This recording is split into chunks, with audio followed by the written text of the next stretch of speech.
¿Ustedes cómo están? Muy bien. Bueno, profe, le damos la bienvenida a esta entrevista. La vamos a entrevistar le vamos a hacer unas preguntas acerca del enfoque psicoanalítico. Tenemos muy en base que es uno de los enfoques más influyentes en la psicología.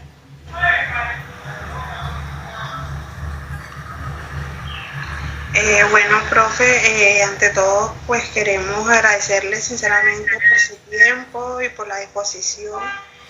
Pues la verdad nosotros buscamos es poder comprender un poco más, de forma más cercana este enfoque y cómo ha contribuido pues en la comprensión del ser humano. Bueno, profe, pues aparte de no solo conocer el origen y el desarrollo del psicoanálisis, sino también cómo este sigue teniendo presencia en la formación y la práctica pues del psicólogo actual. Buenos días, profe. Hola. Agradecemos de antemano su participación, profesora, y esperamos que esta charla sea un espacio para reflexionar sobre la importancia que aún pues tiene el psicoanálisis en los desafíos contemporáneos de la psicología, pues porque sabemos de que no ha sido algo fácil. Bueno, profe, para comenzar, yo le tengo una pregunta. ¿Podría contarnos brevemente cómo surge este enfoque psicoanalítico y cuál considera usted que ha sido el mayor aporte que ésta ha tenido en la actualidad? Vale, perfecto. Bueno, les comparto un poco. Justamente creo que es claro en este punto que el psicoanálisis surge en particular desde pues la propuesta freudiana de a quien llamamos pues el padre del psicoanálisis, que es Sigmund Freud, ¿verdad? Sigmund Freud es ese, digamos, como personaje que generó un hito muy importante a nivel del psicoanálisis con los aportes iniciales. Precisamente el punto principal de aporte de la teoría freudiana es el planteamiento precisamente de lo que conocemos como el inconsciente. Digamos que es algo curioso porque antes de que Freud justamente hiciera la propuesta de los diferentes elementos teóricos, algo se venía diciendo ya que tenía que ver con lo inconsciente, pero Freud en ese caso generó un impacto muy importante porque él le pone nombre a eso que existe, ¿verdad? En nuestra psiquis, que tiene una influencia muy importante en nuestros comportamientos, y él lo nombró precisamente como lo inconsciente, que es lo que se convierte como en ese centro de la teoría, ¿cierto? Desde ahí, digamos que surgen los aportes freudianos a partir de la atención que él realiza de sus pacientes adultos, ¿verdad? Comienza pues a realizar diferentes aportes al psicoanálisis, como pues los que conocemos como el punto de vista estructural, el punto de vista topográfico, lo que tiene que ver con el yo super yo, consciente, preconsciente, inconsciente, sus aportes sobre la organización sexual infantil, y no solo esto, sino justamente nos propone un método y un medio por el cual nosotros podemos identificar esos elementos inconscientes, ¿verdad?, que impactan nuestro comportamiento. Y es lo que conocemos hoy como la asociación libre, ¿verdad? Entonces, digamos que históricamente lo que se vino haciendo por parte de Freud fue establecer unos elementos teóricos principales para entender pues al sujeto, ¿cierto? Y entenderlo desde lo infantil principalmente, y pues de ahí lo que se ha venido haciendo es que autores post-freudianos que llamamos se fueron sumando pues poco a poco a esas propuestas teóricas, se fueron generando diferentes grupos psicoanalíticos, ¿cierto? Comenzaron a aparecer autores importantes como su misma hija Ana Freud, como Melanie Klein, ¿verdad? Como Joel Dor. Y bueno, más adelante de la postura, por ejemplo, de Jacques Lacan, empieza pues a establecerse cada vez más y a robustecerse la teoría hasta lo que hoy día conocemos, ¿cierto? desde el psicoanálisis y definitivamente pues el aporte que en la actualidad sigue brindando este enfoque que si bien para muchos es bastante complejo, hoy todavía el inconsciente se convierte en el centro de nuestro comportamiento desde esta postura y lo podemos identificar y evidenciar en la práctica clínica cuando escuchamos a un paciente, cuando escuchamos más allá de sus síntomas, ¿verdad? De lo que él nos puede referir o de lo que podemos identificar, lo que desde la palabra podemos escuchar, podemos seguir identificando ese impacto del inconsciente. Pero bueno, definitivamente tenemos un reto actual muy importante desde el psicoanálisis y es cómo vamos de alguna manera aterrizando todas esas propuestas teóricas de Freud a lo contemporáneo, porque definitivamente esa propuesta que hizo Freud por allá en la Viena freudiana, donde las costumbres, la cultura, la comprensión de la sexualidad era totalmente distinta, nos hace un llamado a que debemos pues aterrizar ese modelo teórico a lo que conocemos hoy en lo contemporáneo. Sí, profe, o sea, realmente eso que mencionaba usted ahorita sobre que uno siempre trata, bueno, siempre los psicólogos tratan como de ver más allá de lo evidente, o sea, con sus pacientes a través del psicoanálisis, y es lo que realmente es muy valioso del psicoanálisis, o sea, esa invitación siempre de mirar más allá de lo evidente, o sea, mientras que otros enfoques solo se enfocan a veces solo en la conducta o en lo observable, en cambio el psicoanálisis siempre como que nos invita a mirar más allá de lo observable. De acuerdo. Y precisamente en eso que planteas, no podemos subestimar, ¿verdad?, la postura de otros enfoques, porque definitivamente, digamos que tienen en cuenta pues otras vertientes y otros elementos del sujeto que son totalmente importantes y valiosos. De hecho, hay muchas personas que no se ajustan a una práctica psicoanalítica como modelo de psicoterapia, como otras sí. Lo que sucede es que desde el psicoanálisis definitivamente le empezamos a poner palabras a eso que nos cuesta, ¿verdad? Porque justamente lograr identificar esos elementos inconscientes que ejercen una influencia en nuestro comportamiento, en nuestros conflictos, ¿cierto?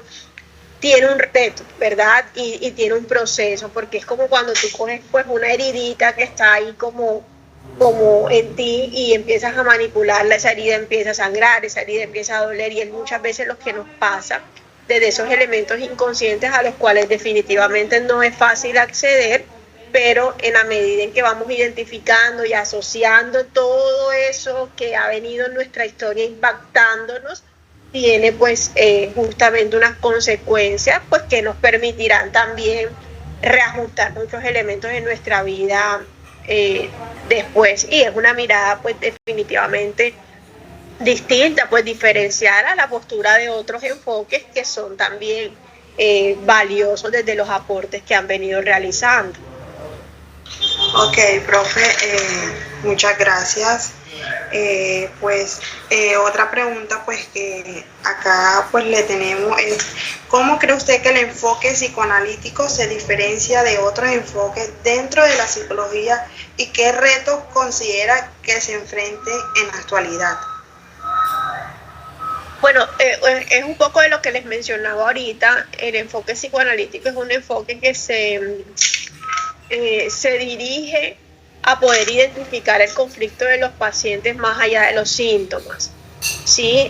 La pregunta desde el psicoanálisis no necesariamente, a diferencia de otros enfoques, no necesariamente es cuáles son los síntomas o los signos que a mí me dicen que un paciente, por ejemplo, está pasando por un conflicto de ansiedad. No es que no me interesen los síntomas, pero no es el foco del psicoanálisis.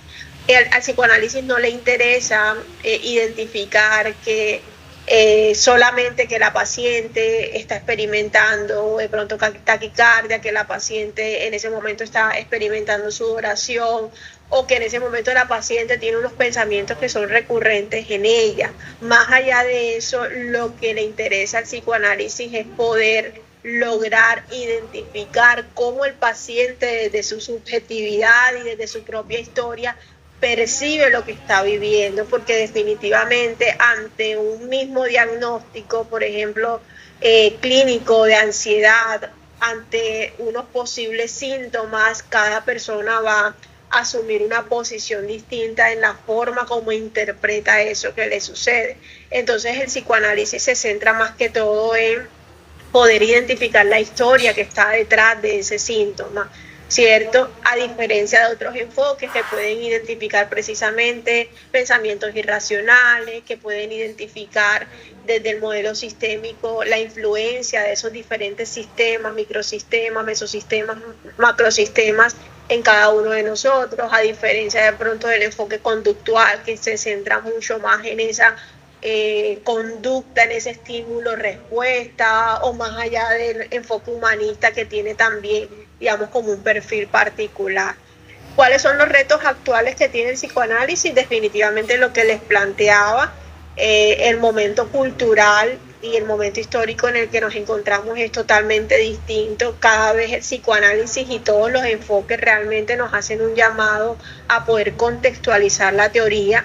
De hecho, cuando Freud atendía en su época a pacientes, el mayor, digamos, diagnóstico o el mayor trastorno que se identificaba en las mujeres en esa época, principalmente en las mujeres, era la histeria, ¿verdad? Y como yo siempre les planteo, hoy día probablemente no vemos llegar a la misma mujer histérica que le llegaba a Freud a su consulta con un brazo o una pierna paralizada, pero sí vemos llegar a consulta trastornos alimenticios, y vemos llegar a consultas no solo de mujeres sino de hombres con trastornos de la conducta alimentaria como bulimia, como anorexia, es decir, son unas digamos, afecciones del cuerpo totalmente distintas que responden hoy a la época. Entonces sería interesante preguntarnos qué pensaría Freud, por ejemplo, de la influencia de lo digital en las etapas de desarrollo psicosexual, ¿sí? Entonces realmente el mayor reto es poder contextualizar la teoría a nuestra cultura, a nuestro tiempo, y pues y llevar al psicoanálisis pues más allá del consultorio, ¿verdad? El psicoanálisis y el enfoque como tal, psicodinámico, psicoanalítico, es un enfoque que sobrepasa la consulta solamente de tú a tú, ¿verdad? Es un enfoque que nos permite poder analizar y tener una mirada desde muchas áreas de la psicología, desde muchos contextos, hasta desde el mismo contexto social. Entonces no nos podemos tampoco como quedar en esa limitación del consultorio precisamente. Entonces eso es otro de los retos que puedo resaltarles en este momento que tenemos desde el psicoanálisis. Bien, profe. Ahora pues nos gustaría saber cuál es el papel de la represión y la resistencia dentro del proceso psicoanalítico. Bueno, digamos que la represión se conoce como ese mecanismo de defensa principal de cada uno de nosotros. Nosotros como sujetos usamos muchos mecanismos de defensa, es decir, nosotros usamos muchos recursos para defendernos de eso que nos afecta, ¿verdad? A nosotros pues nos cuesta evidentemente poner así de la nada todo eso que nos genera conflicto. A nosotros nos cuesta de pronto exteriorizar o hacer consciente que a mí cada vez que de pronto yo pierdo un examen de la universidad, a mí me cuesta mucho eso, porque es que resulta que yo de pronto crecí con unos cuidadores, con unos padres que tenían muchas expectativas en mí, que me exigían demasiado, y pues cada vez que me expongo a algo que genera una exigencia en mí, a mí me moviliza. Eso no es algo de lo que yo me pueda dar cuenta, sino más yo utilizo muchos mecanismos de defensa para poder de alguna manera como colocarle obstáculos a eso que yo siento. Entonces de pronto yo lo niego y digo que eso no es así, o de pronto lo proyecto en otras personas y digo, es que tú siempre que vas a hacer algo, pues te pones así, tú siempre te molestas cada vez que sacas una mala nota, es decir, empiezo a buscar como muchos medios para poder defenderme de eso que estoy sintiendo. Eso es lo que nosotros conocemos como los mecanismos de defensa. Y la represión, pues es el mecanismo de defensa principal, ¿verdad?, del psicoanálisis, y justamente es el que nos permite que todo eso que tenemos en lo inconsciente esté ahí, ¿verdad? O sea, algo pasó en nuestra historia, ¿verdad?, de vida, que hizo que de alguna manera eso que a mí me generó trauma, eso que para mí fue fuerte, quedara guardadito ahí por medio de la represión, ¿verdad? Y definitivamente, pues, por eso que está reprimido es que generamos pues tanta resistencia en los procesos, ¿verdad? Por eso que está reprimido, es que nosotros llegamos a la consulta y cuando nos preguntan por qué estamos ahí, pues decimos mil cosas y de pronto en el camino nos vamos dando cuenta realmente por qué fuimos a consulta, ¿verdad? Definitivamente la represión sí puede estar articulado como a esa razón por la cual nosotros estamos como en constante resistencia, porque es que la represión nos permite de alguna manera poder ponerle un obstáculo a eso que sentimos en muchas ocasiones. ¿Respondí a tu pregunta? Sí, profe, la verdad también a mí me parece muy interesante este tema porque ver cómo esto puede influir en la manera en que nosotros pensamos en nosotros mismos, como por ejemplo usted puso un ejemplo muy interesante, que es cuando a veces perdemos una evaluación o un parcial. A veces sentimos como echarnos a la culpa de nosotros mismos, como reprocharnos, pero tal vez no vemos como una mirada más hacia afuera de por qué nosotros actuamos así, o sea, qué hay detrás de todo esto. Entonces eso como que nos invita a reflexionar acerca de este tema. Y la verdad me parece muy, muy interesante. La verdad, también sí es muy interesante, profe, porque antes pues simplemente uno tenía como que tantas emociones o sentimientos ahí acumulados y no sabíamos cómo expresarlo o por qué lo estábamos sintiendo. Y creo que pues esto de los mecanismos de defensa, que el tema de la represión y eso, como que nos ha ayudado a mirar las cosas desde un punto de vista diferente y a comprendernos nosotros mismos, y que también pues las otras personas no digan como que no, esta persona simplemente está así, porque quiere. No, ya se le encuentra como una explicación, no, tú estás así o este sentimiento evoca porque en tu pasado tuviste este inconveniente o tienes miedo a esto. La verdad es un tema muy chévere, me ha gustado mucho. Y también otro tema, profe, del que le queríamos preguntar es qué importancia tiene el complejo de Edipo en la teoría psicoanalítica y cómo se interpreta hoy en día, ya que pues este tema de Edipo yo sí lo he escuchado muchas veces como en temas familiares más que todo. Bueno, justamente el complejo de Edipo aparece como el conflicto principal de lo que conocemos como la etapa fálica. Digamos que cada etapa por la que nosotros pasamos en la vida tiene como un conflicto particular, y desde ese momento de la etapa fálica, en el que el niño y la niña están más o menos entre 5 o 6 años de edad, 5 o 7 años, aparece el complejo de Edipo como este conflicto principal de la etapa, ¿verdad?, en la que se vive, digamos, un apego significativo con esas figuras paternas. El complejo de Edipo pues es llamado complejo de Edipo tanto desde lo que vive el niño como lo que vive la niña, porque en ocasiones tienden a llamar, por ejemplo, al complejo de Edipo en la niña, como lo nombran como complejo de Electra, y no desde la postura freudiana el complejo de Edipo es complejo de Edipo en niño y niña. Pero el complejo de Edipo es si bien es un conflicto, recordemos pues que los conflictos no necesariamente son negativos, son muchas veces situaciones por las que pasamos que nos permiten, digamos, avanzar en procesos.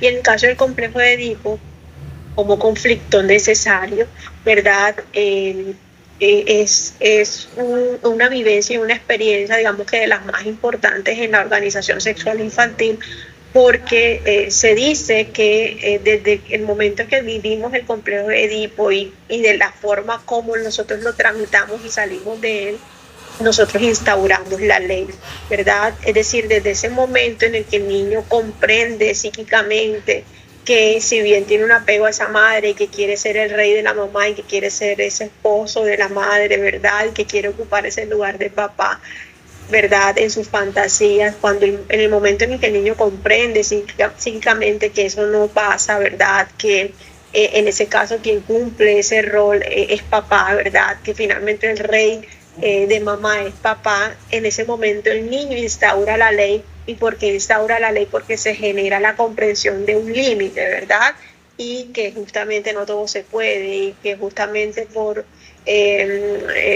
mucho que fantaseo con mamá, ¿verdad? En que yo soy su rey, pues el papá es el rey y más bien termino identificándome con papá en ese momento.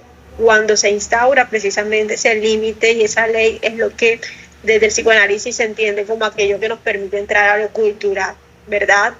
Desde la comprensión pues de ese límite. Entonces realmente el complejo de Edipo se convierte, quizás no es el único evidentemente conflicto que vivimos, pero es de los conflictos más importantes en términos de cómo nos permite la instauración de los límites. A algunos, ¿verdad? A otros no se los permitirá. Sí, Muchas gracias. La verdad, yo pues tengo un niño de 6 años y pues sí veo como reflejado eso porque, por ejemplo, cuando de pronto mi esposo quiere abrazarme o algo, él se molesta o coge y le dice no, que ella es mía o cosas así. Entonces en realidad vemos cómo cómo vemos eso, lo del complejo de Edipo. La verdad es un tema muy interesante porque en esta etapa pues vemos cómo el desarrollo de los niños sienten ese cariño, pues depende, o sea, en este caso mi niño hacia mí y las niñas hacia el papá, pues que es lo más común. Entonces la verdad es un tema muy interesante, muy importante también porque más que todo, como le decía, yo lo veo reflejado en mi niño y sí, pues es cierto. Muchas gracias, profe, por su explicación. Vale, chicas, con todo gusto, pues la intención principal es que este tipo de espacios pues les permitan a ustedes poder diferenciar, ¿verdad? Y tener la panorámica de los diferentes enfoques desde los cuales pueden comprender el ser humano y poder, como les digo, pues aterrizar esa teoría y ver a Freud más allá de esos textos que muchas veces vemos complejos, sino ver y poder identificar en qué medida nos permite comprender los conflictos actuales, ¿no? Pues que les vaya súper bien en su ejercicio. Listo, profe, muchas gracias por su intervención. La verdad me pareció muy completa al momento de entender este tema, ya que este tema es muy complejo y hay personas que lo ven muy complejo y es muy interesante, la verdad. Profe, y para finalizar, yo le quería preguntar algo. ¿Qué recomendación nos daría a nosotras como estudiantes al momento de aplicar esta mirada psicoanalítica en nuestra práctica? ¿O qué recomendación nos da al momento de abordar este tema desde esta mirada? Ok, ¿qué recomendación le puedo dar?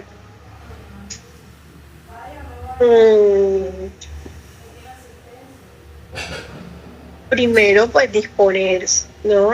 Es de las cosas que yo siempre les planteo a los estudiantes cuando tengo la oportunidad de trabajar este tipo de temas con ellos, porque muchas veces tenemos como en ocasiones relegado la mirada, digamos, psicoanalítica, y como les decía, vemos los textos como allá arriba, como inalcanzables, y realmente no, es permitirnos la oportunidad hasta de conocer el enfoque, hasta para finalmente decir, pues no me gusta, ¿verdad? Definitivamente no es lo que yo quisiera, y formarnos, ¿verdad? Actualmente existen muchas especializaciones, cursos, diplomados, maestrías, doctorados en torno al psicoanálisis. Entonces, la práctica, y pensaría yo que cualquier práctica en el ejercicio profesional que vayamos a realizar desde cualquier área, desde cualquier enfoque, requiere que nos documentemos, que estudiemos, que nos formemos, y eso es muy importante, ¿verdad? En Colombia nosotros contamos con múltiples lugares que ofrecen pues posgrados, ¿verdad? Y estudios que están asociados al psicoanálisis. De hecho, en Barranquilla nosotros tenemos un círculo psicoanalítico del Caribe que ofrece jornadas periódicas de encuentros fantásticos, ¿verdad? Con diferentes personas que han estado sosteniendo el círculo, que son los líderes del círculo psicoanalítico, y lo tenemos ahí cerquita. Y es también como acceder a ese tipo de espacios para poder conocer mucho más el enfoque, y si ya definitivamente nos gusta, pues poder potencializarlo y afianzarlo. Bueno, profesora, muchas gracias. De verdad le agradecemos sinceramente por su tiempo, por compartirnos su conocimiento sobre este enfoque que pues sigue siendo muy relevante para la psicología.